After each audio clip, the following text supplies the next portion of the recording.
ನಮಸ್ಕಾರ. 3 ಬಿಗ್ ಬ್ರೇಕಿಂಗ್ಗೆ ಸ್ವಾಗತ. ನಾನು ನವಿತಾ ಜೈನ್. ಯುದ್ಧ ಭೂಮಿಯಿಂದ ಬರ್ತಿದೆ ನವೀನ್ ಮೃತದೇಹ. 21 ದಿನಗಳ ನಿರೀಕ್ಷೆಯ ಫಲ. ನವೀನ್ ಕುಟುಂಬಕ್ಕೆ ಸ್ವಲ್ಪ ಸಮಾಧಾನ. ಮೆಡಿಕಲ್ ಕಾಲೇಜಿಗೆ ದೇಹದಾನ. ಸಾವು ಸಂಕಟದಲ್ಲೂ ಸಾರ್ಥಕತೆ. ಕರುನಾಡಿಗೆ ನವೀನ್.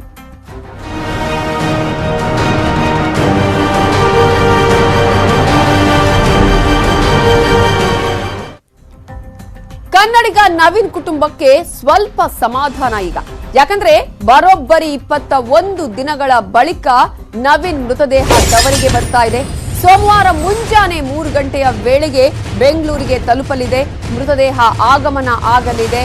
ಕನ್ನಡಿಗ ನವೀನ್ ಕುಟುಂಬ ಈಗ ಒಂದಷ್ಟು ನಿರಾಳರಾಗಿದ್ದಾರೆ.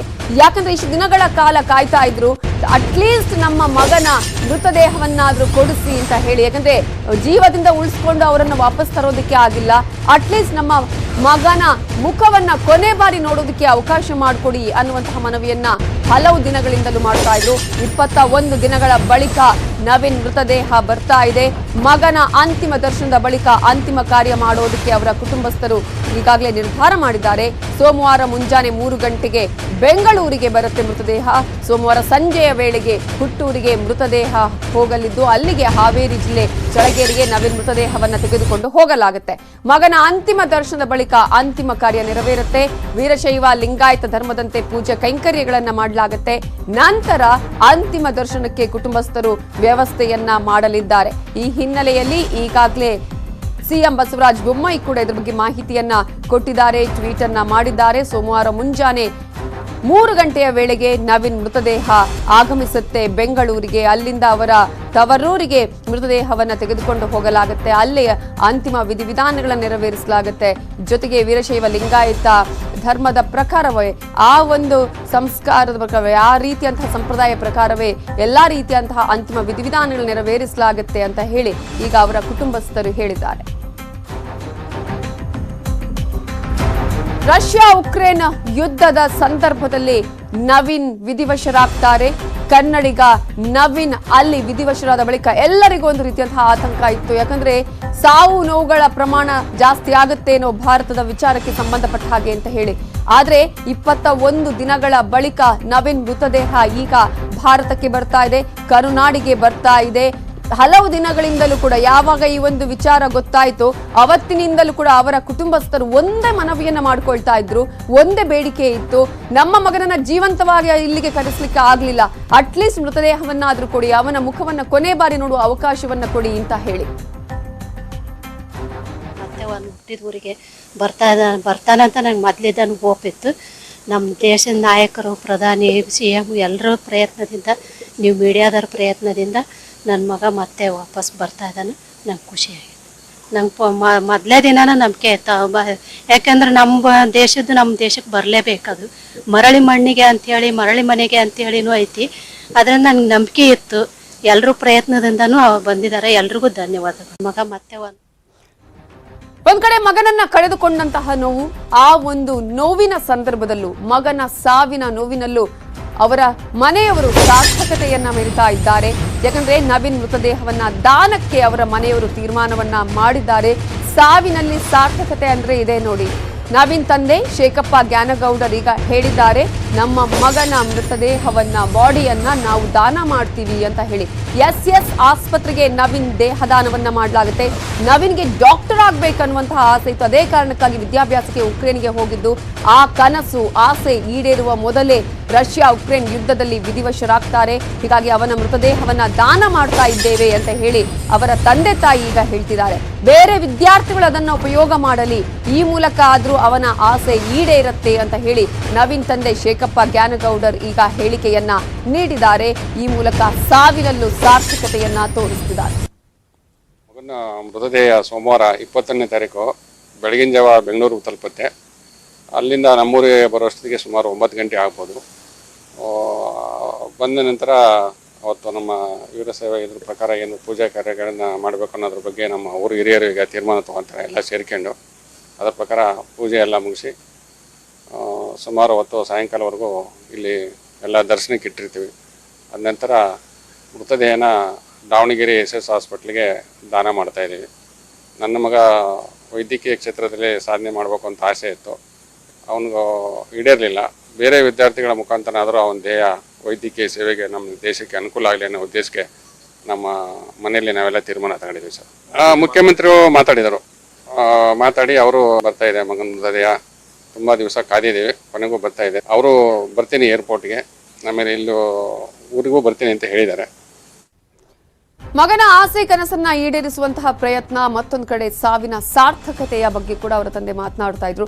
ಆದ್ರೆ ಈಗ ರಷ್ಯಾ ಉಕ್ರೇನ್ ಯುದ್ಧದ ಸಂದರ್ಭದಲ್ಲಿ ಉಕ್ರೇನ್ನಲ್ಲಿ ಸಾವನ್ನಪ್ಪಿದ್ದು ನವೀನ್. ಹಾಗಾದ್ರೆ ವಿದೇಶದಲ್ಲಿ ಮೃತಪಟ್ಟಂತಹ ಸಂದರ್ಭದಲ್ಲಿ ಯಾವ ರೀತಿಯ ಪ್ರಕ್ರಿಯೆಗಳು ಇರುತ್ತೆ, ಮೃತದೇಹದ ಏರ್ಲಿಫ್ಟ್ ಪ್ರಕ್ರಿಯೆ ಹೇಗಿರುತ್ತೆ ಅಂತ ನಾವು ನೋಡ್ತಾ ಹೋಗೋದಾದ್ರೆ, ವಿದೇಶದಲ್ಲಿ ಮೃತಪಟ್ಟರೆ ಶವವನ್ನ ತರೋದಕ್ಕೆ ಹಲವು ನೀತಿ ನಿಯಮಗಳು ಕೂಡ ಇರುತ್ತೆ.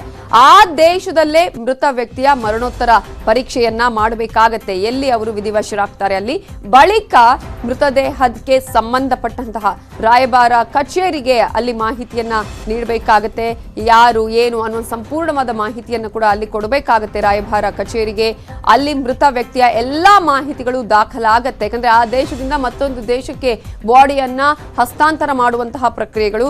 ಮೃತ ವ್ಯಕ್ತಿಯ ಪಾಸ್ಪೋರ್ಟ್ ಕ್ಯಾನ್ಸಲ್ ಮಾಡಲಾಗುತ್ತೆ, ಅಲ್ಲಿಗೆ ಹೋಗಿರುವಂತಹ ಪಾಸ್ಪೋರ್ಟ್ ಅನ್ನು ಕೂಡ ಕ್ಯಾನ್ಸಲ್ ಮಾಡಲಾಗುತ್ತೆ. ರಾಯಭಾರ ಕಚೇರಿಯಿಂದ ವಿಶೇಷ ವಿಮಾನದ ವ್ಯವಸ್ಥೆಯನ್ನ ಮಾಡಲಾಗುತ್ತೆ. ಅಲ್ಲಿಂದ ಕರ್ಕೊಂಡು ಬರುವಂತಹ ಸಂದರ್ಭದಲ್ಲಿ ವಿಶೇಷ ವಿಮಾನದ ಮೂಲಕ ತವರಿಗೆ ಮೃತದೇಹವನ್ನ ರವಾನೆ ಮಾಡಲಾಗುತ್ತೆ. ಇನ್ನು ಇವೆಲ್ಲದರ ಬಗ್ಗೆ ಮಾತನಾಡೋದಕ್ಕೆ ನಮ್ಮ ಜೊತೆ ಈಗ ನವೀನ್ ತಂದೆ ಶೇಖರಪ್ಪ ಗ್ಯಾನಗೌಡ ಅವರು ಫೋನ್ ಸಂಪರ್ಕದಲ್ಲಿದ್ದಾರೆ. ನಮಸ್ತೆ. ನಮಸ್ತೆ ಮೇಡಮ್. ಸರ್, ಈಗ ಸೋಮವಾರ ಮುಂಜಾನೆ 3 ಗಂಟೆಯ ವೇಳೆಗೆ ನವೀನ್ ಮೃತದೇಹ ಬರ್ತಾ ಇರುವಂತದ್ದು. ನಿಮಗೆ ಯಾವ ರೀತಿಯಾಗಿ ಈಗ ಒಂದ್ ಕಡೆ ಸಿಎಂ ಆಗಿರ್ಬೋದು ಎಲ್ಲಾ ನಾಯಕರು ಮಾತನಾಡಿದ್ದಾರೆ, ಜೊತೆಗೆ ನೀವೊಂದು ದಾನವನ್ನ ಮಾಡಬೇಕು ಅವರ ದೇಹವನ್ನ ಅನ್ನೋದನ್ನು ಕೂಡ ತೀರ್ಮಾನ ಮಾಡಿದ್ದೀರಿ. ಹೌದು ಮೇಡಮ್, ದಾವಣಗೆರೆ SS ಮೆಡಿಕಲ್ ಕಾಲೇಜ್ಗೆ ದೇಹ ದಾನ ಮಾಡ್ತಾ ಇದ್ದೀವಿ. SS ಹಾಸ್ಪಿಟಲ್ಗೆ ಸರ್? ಹೌದಾ ಮೇಡಮ್. ಓಕೆ, ಈ ಒಂದು ನಿರ್ಧಾರವನ್ನ ತೆಗೆದುಕೊಳ್ಳೋದಕ್ಕೆ ಏನ್ ಕಾರಣ ಸರ್? ಅಂದ್ರೆ ಮಗನ ಒಂದು ಆಸೆ ಕನಸು ಈಡೇರಬೇಕು ಅನ್ನೋದಾ, ಹೇಗೆ? ಅದೇ ಅವನು ವೈದ್ಯನಾಗಿ ಸಮಾಜ ಸೇವೆ ಮಾಡಬೇಕು ಅಂತ ಆಸೆ ಇತ್ತು. ದೇವರು ಇದನ್ನ ಅವನ ಆಸೆ ಈಡೇರಿಸಲಿಕ್ಕೆ ಅವಕಾಶ ಕೊಡ್ಲಿಲ್ಲ. ಕೊನೆ ಪಕ್ಷ ಮುಂದೆ ಬರುವಂತ ವೈದ್ಯಕೀಯ ವಿದ್ಯಾರ್ಥಿಗಳ ಮೂಲಕನಾದರೂ ಅವನ ಧ್ಯೇಯ ಸ್ವಲ್ಪ ಅಲ್ಪ ಕಾಣಿಕೆ ಇರಲಿ ಅನ್ನೋ ಉದ್ದೇಶಕ್ಕೆ ನಾವು ಕುಟುಂಬದೆಲ್ಲ ಸೇರಿ ತೀರ್ಮಾನ ತಗೊಂಡಿದ್ದೀವಿ ಮೇಡಮ್. ಅಂದ್ರೆ ಹಲವು ದಿನಗಳಿಂದಲೂ ನೀವು ಕೇಳ್ತಾ ಇದ್ದಿದ್ದು ಒಂದೇ ಸರ್, ಅಂದ್ರೆ ಅಟ್ಲೀಸ್ಟ್ ನಮ್ಮ ಮಗನ ಮುಖವನ್ನ ನೋಡೋದಕ್ಕೆ ಅವಕಾಶ ಕೊಡಿ, ಮೃತದೇಹವನ್ನ ಭಾರತಕ್ಕೆ ತರುವಂತಹ ಪ್ರಯತ್ನಗಳನ್ನ ಮಾಡಿ ಅಂತ ಹೇಳಿ. ಈಗ 21 ದಿನಗಳ ಬಳಿಕ ನಿಮ್ಮ ಮಗನ ಮುಖವನ್ನ ನೋಡುವಂತಹ ಒಂದು ಅವಕಾಶ ಸಿಗ್ತಾ ಇದೆ ಅಂತ. ಹೌದು ಮೇಡಮ್, ಹೌದು. ನಾವು ಎಲ್ಲರ ಹತ್ರ ಅದನ್ನೇ ಬೇಡ್ತಾ ಇದ್ದಿದ್ದು. ಮಗ ಜೀವಂತ ಬರಕ್ಕಾಗಿಲ್ಲ, ಕೊನೆ ಪಕ್ಷ ಅವನ ಮೃತದೇಹನಾದ್ರು ತರಿಸಿ ಅಂತೇಳಿ ನಮ್ಮ ದೇಶದ ಪ್ರಧಾನಿ ಮತ್ತೆ ಜಯಶಂಕರ್ ಸರ್, ನಮ್ಮ ಸಂಸದರಾದ ಉದಾಸಿ ಮತ್ತೆ ಪ್ರಹ್ಲಾದ್ ಜೋಶಿ ಅವರಿಗೆ, ಶಾಸಕರಿಗೂ ಎಲ್ಲ, ಈಗ ನಮ್ಮ ಸ್ವಾಮೀಜಿಗಳು, ಗುರು ಹಿರಿಯರು ಎಲ್ಲರೂ ಭೇಟಿ ಸಂದರ್ಭದಲ್ಲಿ ಅವರಿಗೆ ನಮ್ಮ ಕಳಕಳಿ ಮನವಿ. ಮೊದಲು ಜೀವಂತರ ಮಕ್ಕಳನ್ನ ಕರೆಸಿ ನಂತರ ನನ್ನ ಮಗನ ಮೃತದೇಹ ತರಿಸಿ ಅಂತ ಹೇಳಿದ್ವಿ. ಎಲ್ಲರ ಹತ್ರ ಬೇಡಿಕೆ ಇಟ್ಟಿದ್ದೀವಿ.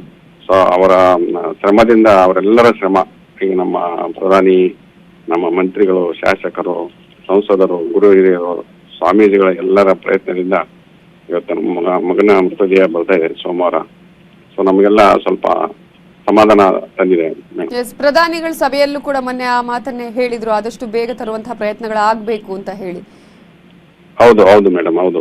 ಅದು ನಮ್ಮ ಅಧಿಕಾರಿಗಳಿಗೆ ಅವರ ನಿರ್ದೇಶನ ಮತ್ತಷ್ಟು ಅವರ ಕೆಲಸ ಚುರುಕುಗೊಳಿಸ್ತು. ಸೊ ಅದೆಲ್ಲರ ಪ್ರತಿಫಲ ಈಗ ಎಲ್ಲರೂ ಪ್ರಯತ್ನ ಪಟ್ಟಿದ್ದಾರೆ ಮೇಡಮ್. ಎಲ್ಲರಿಗೂ ಈ ಮೂಲಕ ಅವರೆಲ್ಲರಿಗೂ ನಾವು ಧನ್ಯವಾದ ಅರ್ಪಿಸ್ತೀವಿ. ಯಾರು ಪ್ರತ್ಯಕ್ಷವಾಗಿ ಅಪ್ರತ್ಯಕ್ಷವಾಗಿ ನಮ್ಮ ಮಗನ ಮೃತದೇಹ ತರಲು ಪ್ರಯತ್ನ ಪಟ್ಟಿದ್ದಾರೆ ಅವರೆಲ್ಲರಿಗೂ ಈ ನಿಮ್ಮ ಮಾಧ್ಯಮದ ಮುಖಾಂತರ ಧನ್ಯವಾದಗಳನ್ನು ಅರ್ಪಿಸ್ತೀವಿ. ಶೇಖರಪ್ಪ ಅವರೇ, ನಿನ್ನೆ ಯಾರಾದ್ರೂ ಮಾತಾಡಿದ್ರ ಈಗ ಯಾವಾಗ ಬರುತ್ತೆ ಅಂತ? ನೀವು ಯಾಕಂದ್ರೆ ಕಾಂಟ್ಯಾಕ್ಟ್ ಅಲ್ಲಿ ಇರ್ತಾ ಇದ್ರಿ ಕಂಟಿನ್ಯೂಸ್ ಆಗಿ, ಯಾವಾಗ ಗೊತ್ತಾಯ್ತು? ಮುಖ್ಯಮಂತ್ರಿಗಳು ಮಾತಾಡಿದ್ರು ಮೇಡಮ್ ಸಾಯಂಕಾಲ. ಅವರು ಎಲ್ಲ ವಿಚಾರಿಸಿದ್ರು. ಅವರು ಹೇಳಿದ್ರು ಅದೇ ಸೋಮವಾರ ಬರ್ತಾ ಇದೆ, ಅವರು ಬರೋದಕ್ಕೆ ಒಪ್ಕೊಂಡಿದ್ದಾರೆ ಸೋಮವಾರ ಇಲ್ಲಿ ನಮ್ಮ ಗ್ರಾಮಕ್ಕೆ. ಇಲ್ಲಿಂದನೇ 3 ಗಂಟೆ ಬರುತ್ತೆ, ಆನಂತರ ಇಲ್ಲಿಂದ ಎಷ್ಟು ಹೊತ್ತಿಗೆ ತಗೊಂಡು ಹೋಗ್ತೀರಿ ಸರ್, ಹೇಗೆ? ಸುಮಾರು 9 ಗಂಟೆ ಎಷ್ಟೊತ್ತಿಗೆ ನಮ್ಮ ಚಳಗೇರಿ ಗ್ರಾಮಕ್ಕೆ ಬರ್ಬೋದು. ಸಿರಿಗೇರಿ ಶ್ರೀಗಳು ಕೂಡ ಅವರು ಕಾರ್ಯಕ್ರಮದಲ್ಲಿ ಭಾಗವಹಿಸ್ತೀನಿ ಅಂತ ಒಪ್ಕೊಂಡಿದ್ದಾರೆ. ಅವರು ಬರ್ತಾ ಇದಾರೆ ಸೋಮವಾರ 11 ಗಂಟೆಗೆ. ಸಂಜೆಯ ವೇಳೆಗೆ ಎಲ್ಲ ವಿಧಿವಿಧಾನಗಳು ನೆರವೇರುತ್ತೆ. ಓಕೆ, ಎಸ್, ಧನ್ಯವಾದಗಳು ಶೇಖರಪ್ಪ ಅವರೇ ನ್ಯೂಸ್ 18 ಜೊತೆ ಮಾತನಾಡಿದಕ್ಕಾಗಿ. ಕೋಲಾರ ಕೋಲಾರದ ಕ್ಲಾಕ್ ಟವರ್ನಲ್ಲಿ ತ್ರಿವರ್ಣ ಧ್ವಜ ಹಾರಿಸಲು ಸಿದ್ಧತೆಯನ್ನ ಮಾಡಲಾಗ್ತಾ ಇತ್ತು. ಕ್ಲಾಕ್ ಟವರ್ಗೆ ಬಿಳಿ ಬಣ್ಣವನ್ನ ಬಳಸ್ತಾ ಇದೆ ನಗರಸಭೆ. ಸ್ಥಳದಲ್ಲಿ 500ಕ್ಕೂ ಅಧಿಕ ಪೊಲೀಸರನ್ನ ನಿಯೋಜನೆ ಮಾಡಲಾಗಿದೆ. ಕ್ಲಾಕ್ ಟವರ್ ಅಲ್ಲಿ ತ್ರಿವರ್ಣ ಧ್ವಜವನ್ನ ಹಾರಿಸೋದಿಕ್ಕೆ ಎಲ್ಲಾ ರೀತಿಯ ಸಿದ್ಧತೆಗಳನ್ನ ಮಾಡಲಾಗ್ತಾ ಇದೆ. ಕ್ಲಾಕ್ ಟವರ್ಗೆ ಬಿಳಿ ಬಣ್ಣವನ್ನ ಬಳಸ್ತಾ ಇತ್ತು ಇಲ್ಲಿವರೆಗೂ ಕೂಡ ನಗರಸಭೆ. ಸ್ಥಳದಲ್ಲಿ 500ಕ್ಕೂ ಅಧಿಕ ಪೊಲೀಸರನ್ನು ನಿಯೋಜನೆ ಮಾಡಲಾಗಿದ್ದು, ಸ್ಥಳದಲ್ಲಿ ಎಸ್ಪಿ ದೇವರಾಜ್ ಮತ್ತು ಡಿಸಿ ವೆಂಕಟರಾಜ್ ಮೊಕ್ಕಾಂ ಹೂಡಿದ್ದಾರೆ. ಸ್ಥಳದಲ್ಲೇ ಮುಸ್ಲಿಂ ಧರ್ಮಗುರುಗಳು ಮುಖಂಡರು ಉಪಸ್ಥಿತರಿದ್ದಾರೆ. ಹಸಿರು ಧ್ವಜವನ್ನ ತೆರವುಗೊಳಿಸಲಾಗುತ್ತೆ. ಕೆಲವು ಹೊತ್ತಲ್ಲೇ ರಾಷ್ಟ್ರ ಧ್ವಜವನ್ನ ಹಾರಿಸೋದಕ್ಕೆ ಎಲ್ಲಾ ರೀತಿಯ ಸಿದ್ಧತೆಗಳನ್ನ ಮಾಡಲಾಗ್ತಾ ಇದೆ.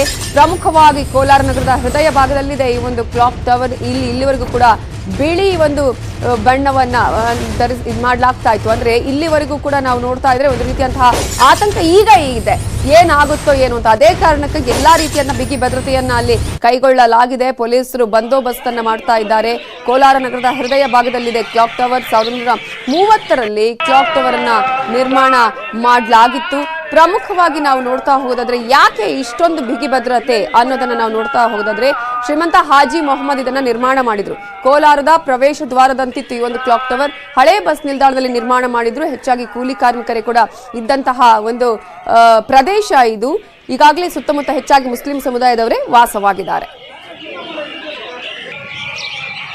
ಅಲ್ಲಿ ರಾಷ್ಟ್ರಧ್ವಜ ಹಾರಿಸೋದಕ್ಕೆ ಯಾವ ರೀತಿಯ ಸಿದ್ಧತೆಗಳನ್ನ ಮಾಡಿಕೊಳ್ಳಲಾಗಿದೆ, ಯಾವ ರೀತಿಯಂತಹ ಬಿಗಿ ಬಂದೋಬಸ್ತ್ ಅನ್ನು ಕೈಗೊಳ್ಳಲಾಗಿದೆ, ಇವೆಲ್ಲದರ ಬಗ್ಗೆ ನಮ್ಮ ರಿಪೋರ್ಟರ್ ರಘುರಾಜ್ ಅಲ್ಲಿಂದ ಸಂಪೂರ್ಣವಾದ ಮಾಹಿತಿಯನ್ನ ಕೊಟ್ಟಿದ್ದಾರೆ. ನೋಡೋಣ. ನಗರದಲ್ಲಿ ಸೂಕ್ಷ್ಮ ಪ್ರದರ್ಶನ ಅಂತಾನೆ ಗುರುತಿಸಿಕೊಂಡಿರುವಂತಹ ಕ್ಲಾಕ್ ಟವರ್ ಮೇಲಿರ್ತಕ್ಕಂಥ ಏನು ಧ್ವಜ ಮತ್ತೆ ಕ್ಲಾಕ್ ಟವರ್ ಮೇಲಿರ್ತಕ್ಕಂಥ ಒಂದು ಬಣ್ಣವನ್ನು ತೆರವು ಮಾಡುವಂತಹ ಕಾರ್ಯಾಚರಣೆ ಇವತ್ತು ಕೋಲಾರ ಜಿಲ್ಲಾಡಳಿತ ಮತ್ತೆ ಪೊಲೀಸ್ ಇಲಾಖೆಯಿಂದ ನಡೀತಾ ಇರುವಂಥದ್ದು. ಏನು ನಿನ್ನೆಯಿಂದಲೂ ಕೂಡ ಇಲ್ಲಿ ಜಿಲ್ಲಾಧಿಕಾರಿಗಳಾಗಿರ್ಬೋದು ಮತ್ತು SP ಅವರು ದೇವರಾಜ್ ಅವರಾಗಿರ್ಬೋದು ಅವರೆಲ್ಲ ಸ್ಥಳ ಪರಿಶೀಲನೆ ಮಾಡಿ ಇವತ್ತು ಬೆಳಗ್ಗಿನಿಂದ ಅವರು ಈ ಸ್ಥಳದಲ್ಲಿರ್ತಕ್ಕಂಥ ಏನು ಧರ್ಮದ ಬಾವುಟ ಮತ್ತೆ ಆ ಒಂದು ಕ್ಲಾಕ್ ಟವರ್ ಮೇಲಿರ್ತಕ್ಕಂಥ ಬಣ್ಣವನ್ನು ತೆರವು ಮಾಡುವಂತಹ ಕೆಲಸ ಮಾಡ್ತಾ ಇದ್ದಾರೆ.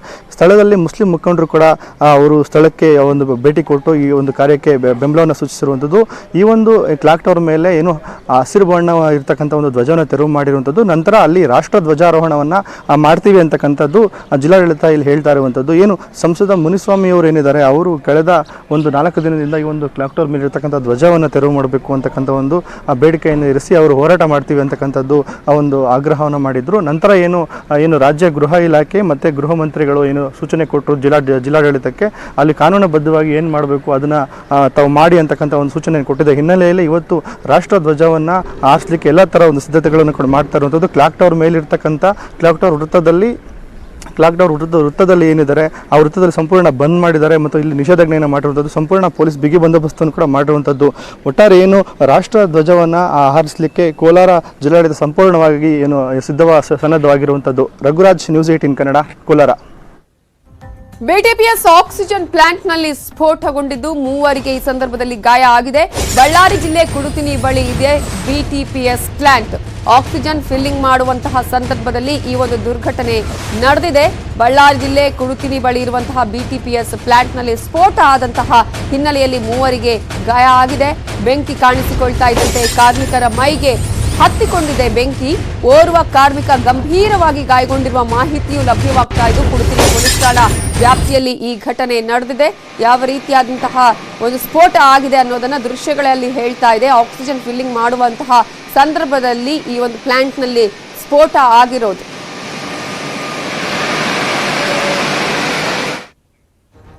ಉಳಿದ ಬಿಗ್ ಬ್ರೇಕಿಂಗ್ ಸುದ್ದಿಯನ್ನ ನೋಡೋಣ ಬ್ರೇಕ್ ಆದ್ಮೇಲೆ. 1, 2, 3 big breaking.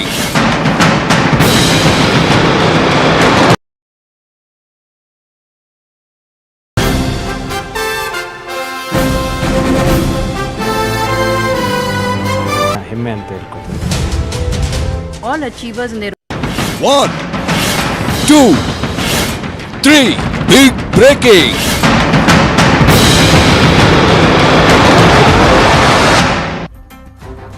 Welcome back. ಬೆಂಗಳೂರಿಗೆ ಎಂಟ್ರಿ ಕೊಟ್ಟಿದೆ ಮತ್ತೊಂದು ಗ್ಯಾಂಗ್. ಹಾಡ ಹಗಲೇ ಮಾಡ್ತಾರೆ ದೊಡ್ಡ ದೊಡ್ಡ ರಾಬರಿ. ಚಿನ್ನದ ವ್ಯಾಪಾರಿಗಳೇ ಈ ಗ್ಯಾಂಗ್ನ ಟಾರ್ಗೆಟ್.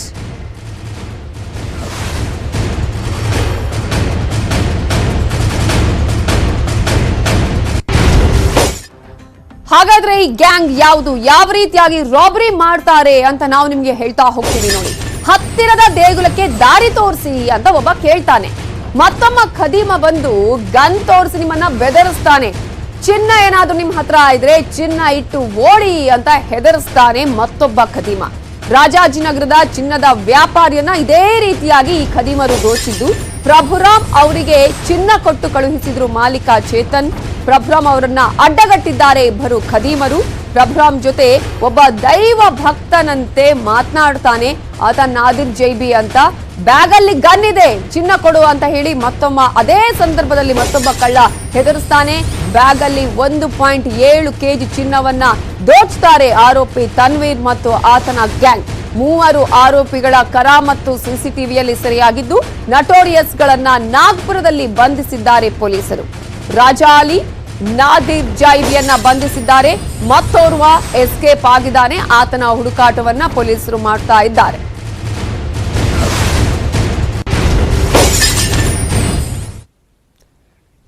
ಇದರ ಬಗ್ಗೆ ಇನ್ನಷ್ಟು ಡೀಟೇಲ್ಸ್ ಕೊಡೋದಕ್ಕೆ ನಮ್ಮ ರಿಪೋರ್ಟರ್ ಮುನಿರಾಜ್ ಈಗ ಫೋನ್ ಸಂಪರ್ಕದಲ್ಲಿದ್ದಾರೆ. ಮುನಿರಾಜ್, ಯಾವ ರೀತಿಯಾಗಿ ಇವರ ಒಂದು ಕಳ್ಳತನದ ಸ್ಟೈಲ್ ಇದೆ, ಯಾವ ರೀತಿಯಾಗಿ ಇವರು ಚಿನ್ನವನ್ನ ಎಗರಿಸುವಂತಹ ಪ್ಲಾನ್ ಅನ್ನ ಮಾಡ್ತಾರೆ, ಈಗ ಮತ್ತೊಮ್ಮನ ಹುಡುಕಾಟ ಯಾವ ರೀತಿಯಾಗಿ ನಡೀತಾ ಇದೆ? ನವಿತಾ, ಏನು ಬೆಂಗಳೂರಿನಲ್ಲಿ ಈ ಒಂದು ಗ್ಯಾಂಗ್ ಇತ್ತೀಚೆಗೆ ಪತ್ತೆ ಆಗಿರುವಂತದ್ದು ಏನು ನಾಗ್ಪುರ ಮತ್ತೆ ಯುಪಿಯಿಂದ ಬಂದಂತ ಈ ಒಂದು ಗ್ಯಾಂಗ್ ಏನಿದೆ, ಇವರು ಬೆಂಗಳೂರಿನ ಚಿನ್ನದ ವ್ಯಾಪಾರಿಗಳನ್ನೇ ಟಾರ್ಗೆಟ್ ಮಾಡ್ಕೊಂಡು ಒಂದು ನಗರಪೇಟೆ ಮತ್ತೆ ಆ ಒಂದು ಭಾಗದಲ್ಲಿ ಓಡಾಡ್ತಿರ್ತಾರೆ.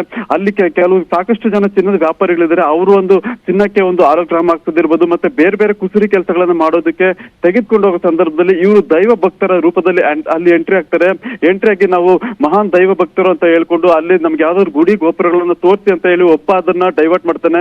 ಮತ್ತೊಬ್ಬ ಅದೇ ವೇಳೆಗೆ ಅಲ್ಲಿಗೆ ಎಂಟ್ರಿ ಆಗಿ ನಮ್ಮ ಸೈಲೆಂಟ್ ಆಗಿ ಹೇಳ್ತಾನೆ, ನಮ್ಮ ಬಳಿ ಗನ್ ಇದೆ, ನಿಮ್ಮ ಬಳಿ ಇರುವಂತ ಚಿನ್ನವನ್ನು ಅಲ್ಲೇ ಇಟ್ಟು ಸೈಲೆಂಟ್ ಆಗಿ ಹೋಗ್ಬೇಕು ಅಂತ ಹೇಳಿ ಒಂದು ಎಚ್ಚರಿಕೆಯನ್ನು ಕೊಡ್ತಾನೆ. ಇನ್ನೊಬ್ಬ ನೋಡ್ತಿದ್ದಂತೆ ಆ ಬ್ಯಾಗ್ ಅನ್ನ ಕಿತ್ಕೊಂಡು ಎಸ್ಕೇಪ್ ಆಗ್ತಾನೆ. ಈ ರೀತಿಯಾಗಿ ಒಂದು ಗ್ಯಾಂಗ್ ಈಗ ಬೆಂಗಳೂರಿಗೆ ಎಂಟ್ರಿ ಕೊಟ್ಟು ಹಲವು ಚಿನ್ನದ ವ್ಯಾಪಾರಿಗಳನ್ನ ಸುಲಿಗೆ ಮಾಡಿರೋದು ಈಗ ಪತ್ತೆ ಆಗಿರುವಂತದ್ದು. ಮತ್ತೆ ಈ ಬಗ್ಗೆ ಅಲ್ಸೂರ್ ಗೇಟ್ ಪೊಲೀಸ್ ಠಾಣೆಯಲ್ಲಿ ಒಂದು ಕೇಸ್ ಸಹ ದಾಖಲಾಗಿದ್ದಾಗ ಆ ಪೊಲೀಸರು ಆ ಸಿಸಿಟಿವಿಗಳನ್ನ ಮತ್ತೆ ಆ ಏರಿಯಾವನ್ನ ಪರಿಶೀಲನೆ ಮಾಡಿ 3 ಬಂಧಿಸಿರುವಂತದ್ದು. 3 ಸಹ ಅದರಲ್ಲಿ ಒಬ್ಬ ನಾಗ್ಪುರದ ಮೂಲದ ವ್ಯಕ್ತಿ ಆಗಿದ್ದಾರೆ, ಮತ್ತೊಬ್ಬ ಯುಪಿ ಮೂಲದ ವ್ಯಕ್ತಿಯಾಗಿದ್ದಾನೆ. ಮತ್ತೆ ಇನ್ನೊಬ್ಬ ಪ್ರಮುಖ ಆರೋಪಿ ತನ್ವೀರ್ ಎಂಬಾತ ನಾಪತ್ತೆ ಆಗಿದ್ದು ಆತನಿಗೆ ಪೊಲೀಸರು ಹುಡುಕಾಟವನ್ನ ಮಾಡ್ತಾ ಇದ್ದಾರೆ. ನವಿತಾ, ಥ್ಯಾಂಕ್ ಯು ಮುನಿರಾಜ್ ಡೀಟೇಲ್ಸ್ಗೆ. ಉಳಿದ ಪ್ರಮುಖ ಸುದ್ದಿ ನೋಡೋಣ ಚಿಕ್ಕ ಬ್ರೇಕ್ ಆದ್ಮೇಲೆ.